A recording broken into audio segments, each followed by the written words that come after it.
Preside Curabba, torna l'appuntamento con il premio Serroi, un momento importante per il nostro territorio.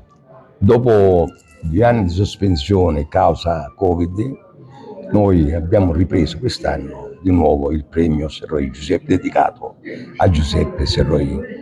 Un premio ancora giovane, a 6 anni, siamo alla 6ª edizione, ma che noi pensiamo debba crescere ulteriormente agganciandoci alle scuole.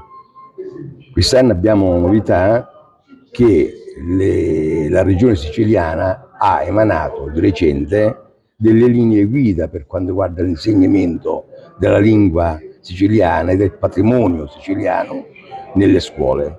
Le linee guida che sono importanti ai fini di stilare dei programmi in ogni singola scuola affinché i nostri ragazzi possano conoscere questo grande patrimonio.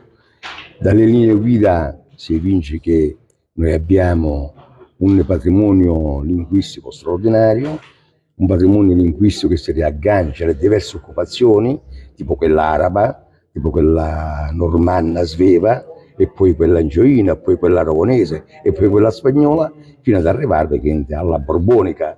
E da lì si parte ancora con lo studio dello Stato, del nuovo Stato, della nuova Italia che si è formata subito dopo il 60, negli anni 60, del 1860, e lì i ragazzi avranno modo di conoscere che una categoria diseredata, sfruttata, maltrattata, che sono contadini, hanno iniziato un percorso di rivolta per il loro riscatto, per la loro liberazione, per il loro benessere.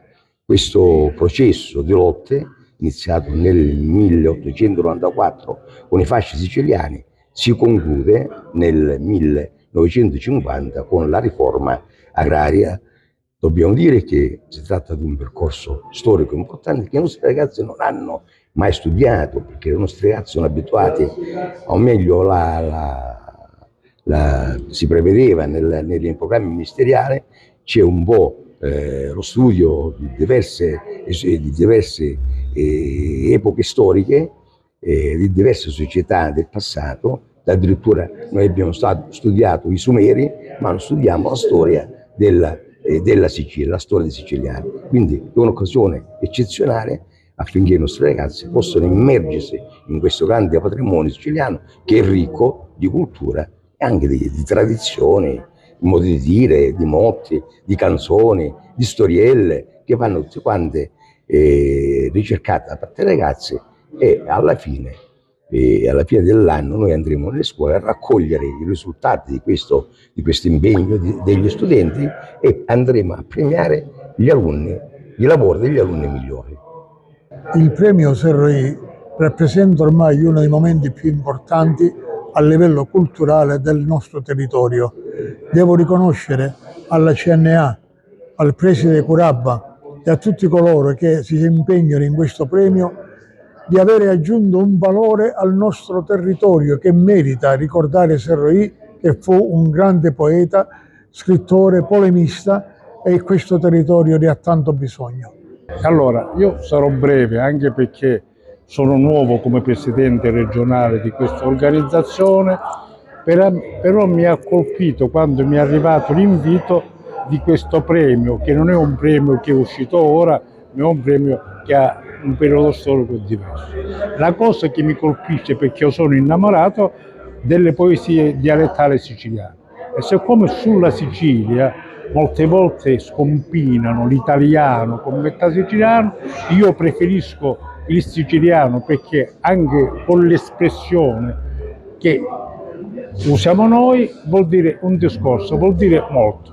Questi incontri, la CNA, questi incontri li segue e cerca di dare il proprio contributo, perché oggi più che mai si ha bisogno delle tradizioni e si ha bisogno della cultura siciliana. Presidente, torna l'appuntamento col premio Serroi dopo 2 anni di pausa legata alla pandemia. Sì, è un premio a cui noi teniamo particolarmente, un premio per la poesia in lingua siciliana. Naturalmente il CNA Pensionati ritorna a proporre questo premio dopo 2 anni di pandemia.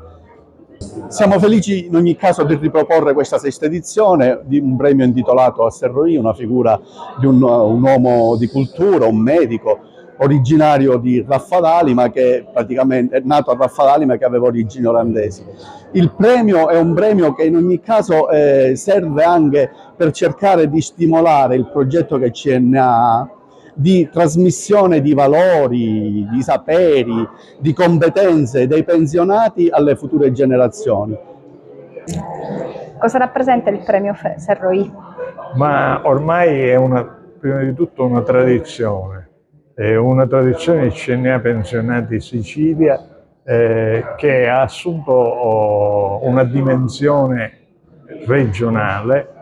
Rappresenta un'occasione prima di tutto di incontro dei nostri soci e poi di mantenere viva questa realtà con i valori propri della nostra associazione. Noi siamo un'associazione di pensionati artigiani che hanno alcuni valori che hanno portato avanti nel loro percorso di vita, negli anni, nella loro attività economica e che ancora oggi rappresentano un punto fermo della loro vita. Il valore della famiglia, il valore del lavoro, il valore della trasmissione dei saperi. Il collegamento con il premio sta proprio in queste due parole, trasmissione dei saperi. Il premio ai poeti in lingua siciliana che ancora esistono, che sono pochissimi ormai nella nostra regione, rappresentano la memoria vivente di un passato che è alle basi del nostro futuro.